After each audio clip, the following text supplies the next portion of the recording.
On the prequel to the 40th episode, we're learning about Netflix originals and previewing Bird Box.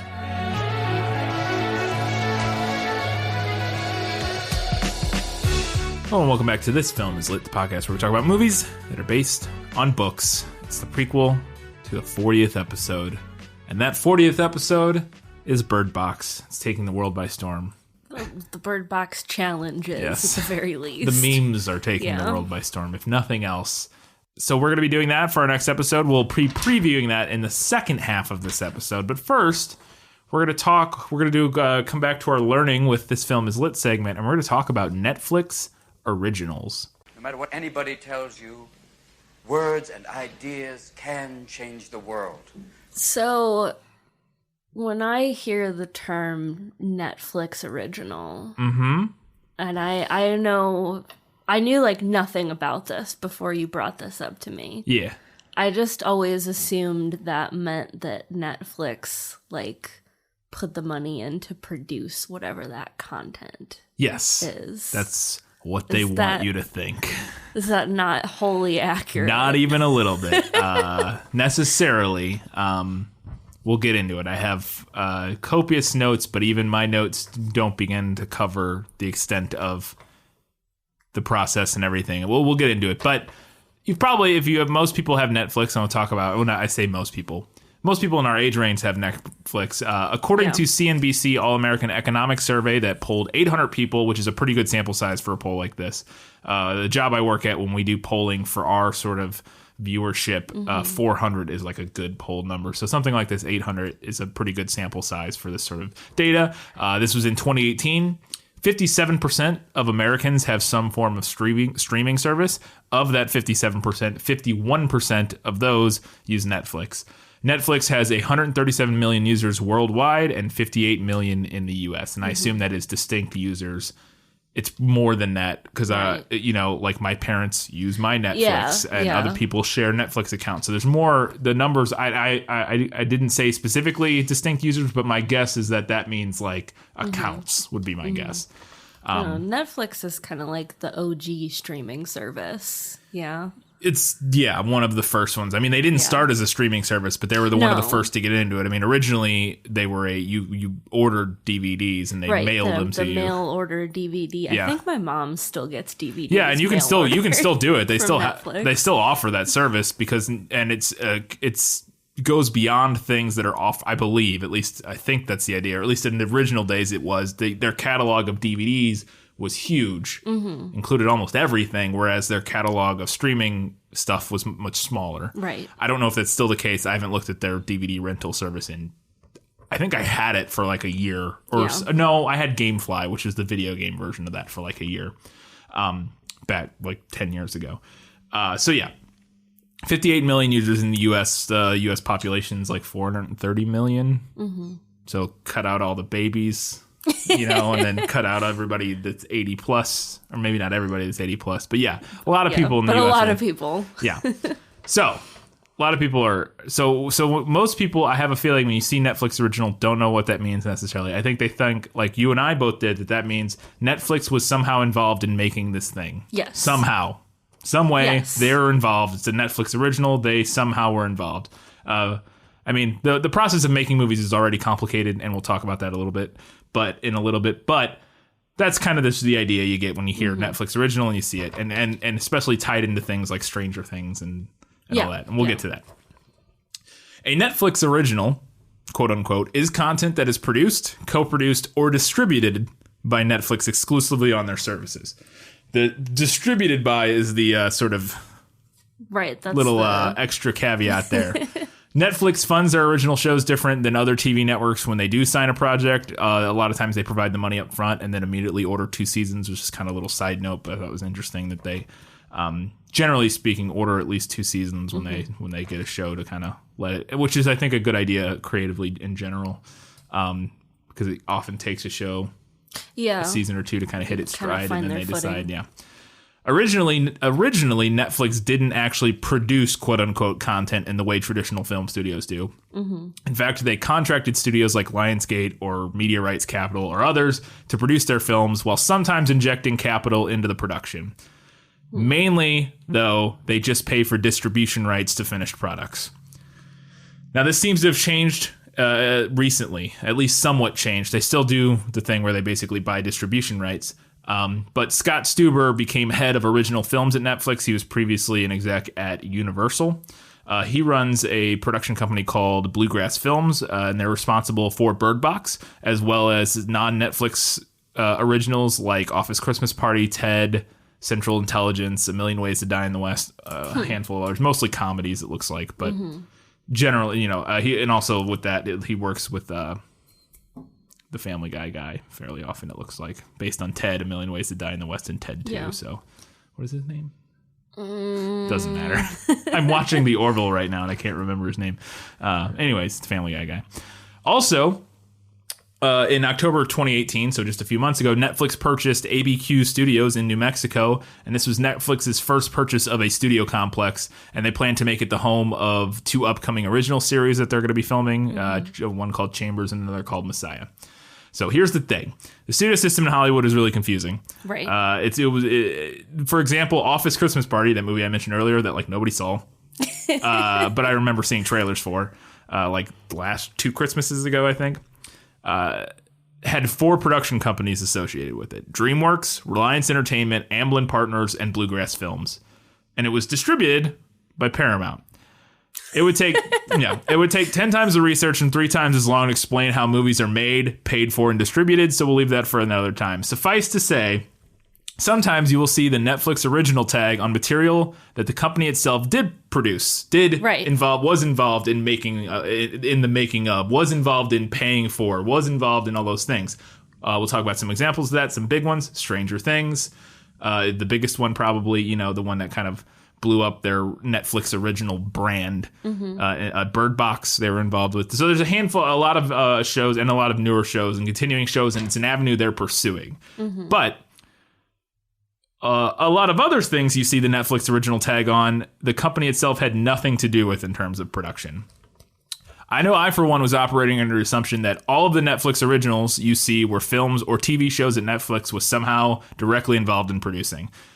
And now producing can mean a lot of different things. It can literally, just like we've discussed, just mean throwing money at a project, but it can also mean be actively involved in producing and organizing and everything that goes into producing, which is its own thing that I don't fully understand. I never got into that side of sort of filmmaking, but I kind of assumed they were doing that. Like when you see a movie produced by. Yeah, I mean, that's what the name implies. Yes, when it says Netflix original. Yeah. So, for example, but that's not the case. And for example, the show Peaky Blinders is a BBC production. It released on US Netflix 2 years after its UK premiere on BBC. But Netflix paid for sole distribution rights in the US, so they got to slap Netflix original on all of their advertising for it and on their service. So us silly Americans who don't know any better or don't do any research attribute another brilliant TV show to the big brains at Netflix. Look, wow, this show's great. Netflix did this. So another example, Arrested Development, people might be a little more familiar with. Arrested Development originally aired on Fox for 3 seasons and then was canceled.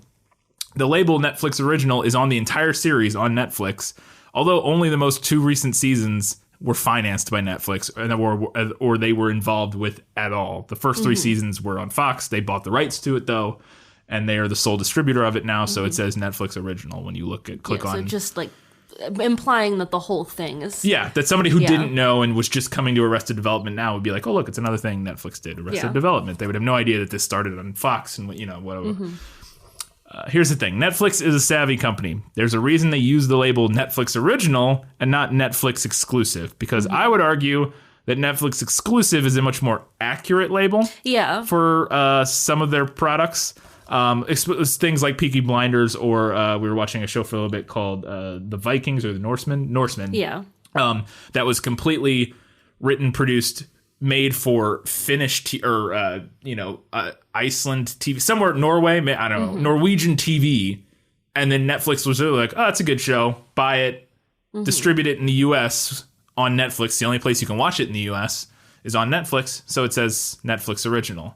But the show had existed for like 2 years, and Netflix was not remotely involved in any of the production of the show. So it seems like in that case, Netflix exclusive does more accurately describe. It's the only place you can watch it is on Netflix. But Netflix Original has an extra thing to it. You see Netflix Original, you attribute that thing that you like to Netflix. You thank them for it.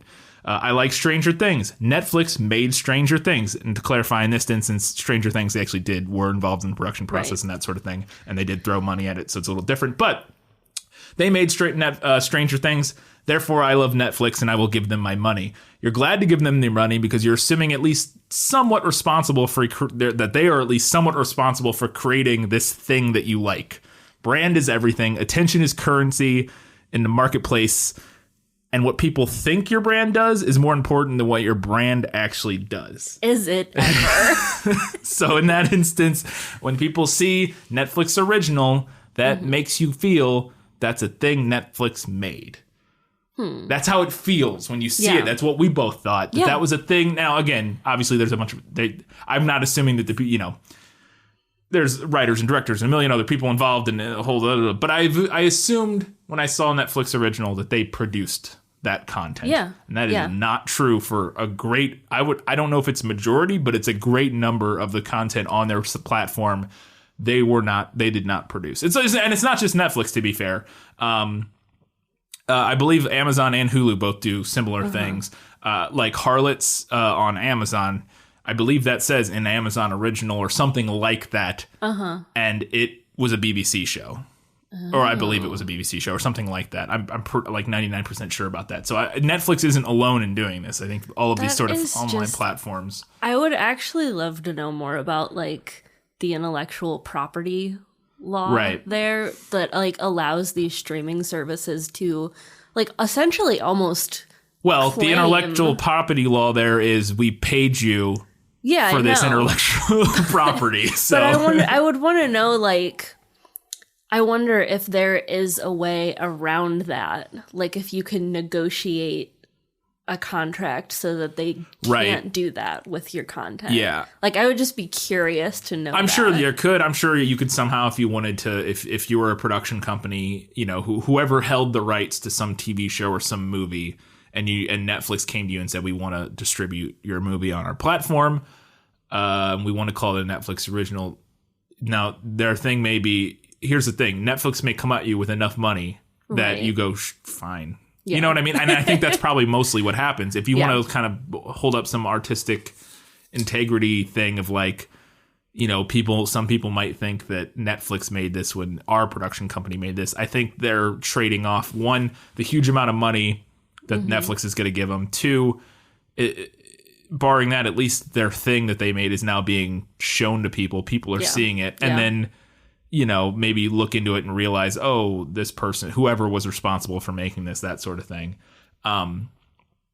So yeah, it is an interesting question. It's an interesting idea, but I had only learned this recently because the more I saw, I was like all this stuff that kept saying Netflix original. I was like, how do they, what is, there's just so many things. And some of them were like, like weird, like finished or like, Norwegian TV shows and stuff. I'm like, now Netflix is moving more towards actually being more and more involved in the actual production side and making more, literally producing more of their own content. And it's the direction seems like they would like to go is into more of a traditional productions, have the production side of Netflix that they then distribute on their platform. Because then they don't have to pay other people for the properties. They just create it themselves and then they make all the money back on it. So, it's the direction they're going. But right now, currently, a lot of the TV shows and movies you see on Netflix that say Netflix original aren't. I mean, they are by legally, but they weren't produced by Netflix. A lot of them. So this one was, though, Bird Box. So we're going to talk about that now and get into our Bird Box book facts.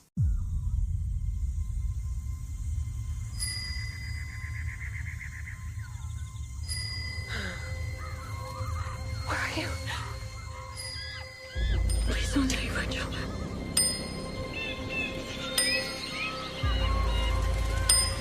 Please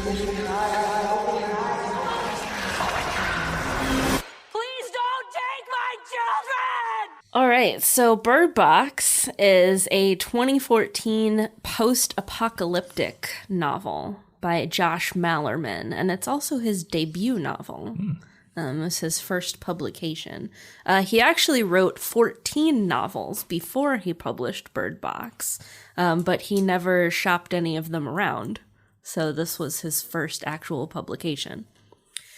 Mallerman is also the singer-songwriter of the Detroit rock band The High Strung. Never heard of them. I've never heard of them either. I assume they're big in Detroit. Probably, yeah. I guess. He's also been the subject of a documentary called Quilt of Delirium. So if you want to know more about him, you can go watch that documentary. That's an interesting title. Yeah, right. Okay, now I am interested based purely on the title alone and it being about a person and not like a subject or something. Yeah, I don't know. All right, yeah. So another interesting thing I found out is that for many of his books, he does live readings with a kind of theatrical twist. He said... Like Dickens or something? Kind of, it sounds like. He said, "Our readings are more than just me at a podium. Someone will be doing live music while other people act out the scene that I'm reading. It's more than an excerpt." Interesting. And I actually found a recording Like a of video? him doing a Bird Box reading. I think it looks like it's at a bookstore. Yeah. So if, assuming I remember to, I'll post that Okay. to our Facebook and Twitter pages. So Bird Box itself, the story is partially told through flashback. It's got a non-linear story structure, and it takes place during 3 time periods. I'm not sure if the movie is structured the same way or not. Yeah. I guess we'll find out. We'll find out. A critical reception for Bird Box was positive. Mallerman received comparisons to Stephen King, pretty high praise as far as like horror writing goes. Yeah. And Jonathan Carroll. The AV Club gave the book a B rating. They wrote, "Mallerman overreaches a bit in his debut, but the mood is chillingly effective." The book also won the Michigan Notable Book Award, and it was nominated for the James Herbert Award and the Bram Stoker Award for Best First Novel.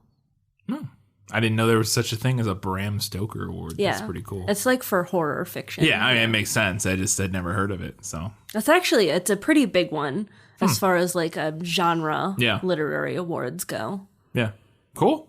Well, sounds like a well-received book. Let's talk about the movie. But under no circumstance are you allowed to take off your blindfold. You hear that? The creatures.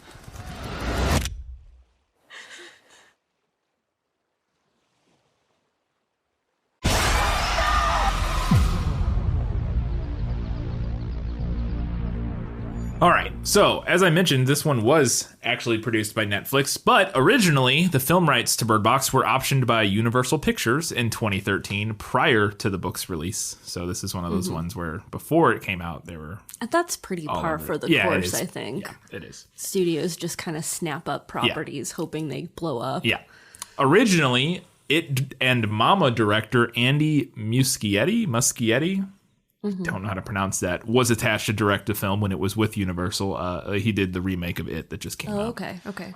And he's doing the sequel, It Returns or whatever the sequel is. I think it's called. just It Part 2. It Part 2, yeah, probably. I like It Returns, though. I don't know. I was just going with the Mary Poppins thing. When Scott Stuber, who was an exec at Universal Pictures, became head of Netflix original film department, Netflix purchased the rights to the film. And Suzanne Bier was announced as the director. She's most known for In a Better World, After the Wedding, and Brothers, which I had never heard of any of these. No, me either. But she's won a ton of awards in Europe, a bunch of like European film awards. She's also won a Primetime Emmy for TV show Nighttime Nurse or something. Night Nurse, I think I've heard like of that. Nah, I wish I didn't write that down for some reason because we don't really talk about TV too much. But I had never heard of any of those other films, but she got a ton of awards in different areas, Golden Globes and all kinds of things. Like it's a Golden Globe in Italy or something. I don't know. Sandra Bullock, now we're moving on to actual film facts. Sandra Bullock said she was blindfolded for about 50% of the shooting schedule, which is interesting because I've only watched the trailer. And in the trailer, most of what we see in the trailer is she is not blindfolded. It's like a bit of it that they're blindfolded. And like, that's obviously the whole meme, but like, I assumed that most of the movie was going to be not blindfolded, but I guess so half and half, roughly. So, well, we'll see. Guess we'll see, yeah. Yeah.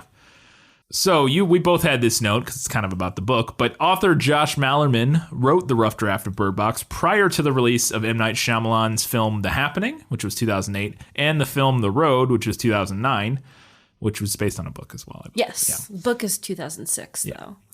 Which is interesting because from what I've seen, this is very reminiscent of The Happening. It's the first thing I thought of it is that it's, and I'm sure, again, this is a very common sort of observation, but that this movie looked from the trailer like A Quiet Place smashed together with The Happening. Yeah, I've heard people say that. I mean, I haven't seen A Quiet Place, but I know the premise and basically what happens. I have seen The Happening, did it on my YouTube show because it's a very bad film. But it was very reminiscent of that. So it's interesting that apparently his rough draft was written before that. I wonder why this, I guess because people had pointed out. I thought it interesting that we both found this fact. So obviously people had pointed it out and been like, these are similar. Now, the thing that's interesting to me about that is that neither premise, the premise being the one that this and The Happening shares, is something in the world, in nature, something out there causing people to go crazy and kill themselves, isn't like that unique of an idea to me, or like that original of an idea. Well, and I mean, if we're gonna talk about like post-apocalyptic stories too, they're all, I mean, they share a lot of similarities. Yeah, because post-apocalyptic literature and films, they tend to pick up on like the same fears. Right. Yeah, to me, this, because there's obvious differences with the whole not looking at things and then Happening. It's just, there is no really like getting away from it, short of shoving towels under doors apparently, but that's a whole other issue.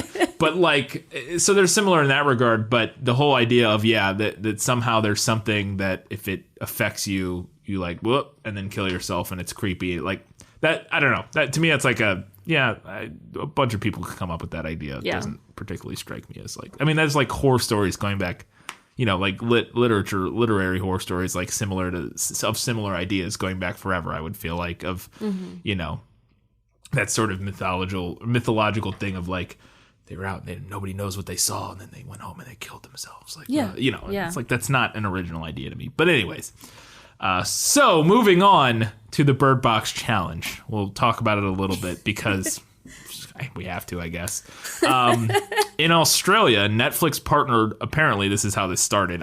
This is what, according to Wikipedia article that I read. In Australia, Netflix partnered with 4 Twitch streamers. If you don't know what Twitch is, it's a streaming service where you watch people play video games and talk about them, and had them play popular video games while blindfolded.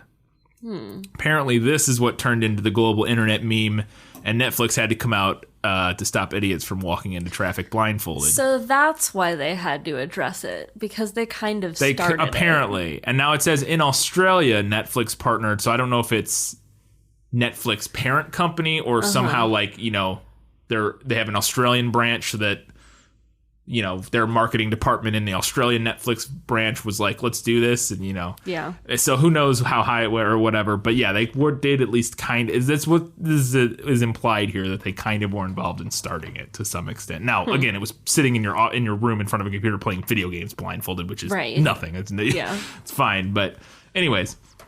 So they came out and said, please don't do this. This is bad. Nevertheless, a 17-year-old in a blindfold taking part in the craze drove into oncoming traffic and subsequently crashed her car in Utah, prompting the police to issue the same warning as Netflix. I didn't know that anything actually came of this. I mean, I'd seen, the memes and the videos, but I assumed in general that, like, maybe this was probably one of those things that, like, media gets, like, that, like, news media gets a hold of. Because it's a crazy sounding story. Yeah. Kids out there walking around with blindfolds. And I'm like, it didn't really happen that much. Like, like, I wouldn't be surprised if it was something that was one of those things that, like, somebody posted a joke video about And then Netflix responded to, just to clarify, don't do this. And then the news media was like, look, millennials are out walking around with blindfolds on like idiots. You know, and then it like never really actually happened that much. I'm not saying it did, but it at least happened to the extent that somebody did do it and get crashed their car, apparently. I feel like we almost have like a life imitating art thing here. Like you see Bird Box memes and then it makes you go out and do something stupid. Yeah. There you go. Wow, it's very meta. It is very meta. Wow. You know, that is an interesting way to look at it. I hadn't even thought about it like that, but Bird Box became it's the you either die the hero or you live long enough to see yourself become the Bird Box or whatever. So, finally, in a December 21st, 2018 interview, so just a few weeks ago, with Bloody Disgusting, which I believe is a horror like magazine or like online publication type thing, it's mentioned that the producers wanted the creatures to appear in the film. So spoiler, they don't. They don't. Okay. Which I think I knew, but. And they even designed a creature and shot a scene with one. However, upon viewing the video, they realized this was hilarious. It looked really stupid. And they had to get rid of it. Sandra Bullock described the creature by saying, quote, "It was a green man with a horrific baby face," end quote. That sounds like it sounds like the aliens from Mac and Me. Yeah, a little bit. Yeah, it could have been an alien from Mac and Me or something along those lines. Crotch first. Yeah, swinging them arms. But apparently, and so, you know, less is more, obviously, sometimes, especially in horror movies. So they did. That's interesting, though. I didn't know one way where whether or not we were going to see the creatures. I had heard that you don't see them, but they were going to until they were like, oh, nope, that's a bad idea. Those are terrible. Some good decision making there. Yes. Yes. So that's it for the fun facts and the preview of Bird Box. We're going to ride that bandwagon. Yes. And watch Bird Box. If you haven't, if you have Netflix, which odds are, based on those statistics, you do. You can go check it out and watch it. And we'll be back in 1 week to break down Bird Box. Until then, you can check us out on all the social media platforms. Katie will be posting, if she recalls or remembers to, that one video she said of, what was it? It was Josh Mallerman doing the live reading of Bird Box. Yeah. Look for that. Look out for that on Facebook, Twitter, Instagram, all those good places, or a link to it on Instagram. I don't know how Instagram works. I know you can't post like YouTube, whatever. Doesn't matter. It's dumb. So check us out on all social media. Like, rate, subscribe, whatever you can do on the platforms you listen to us on, whatever. I'm hungry.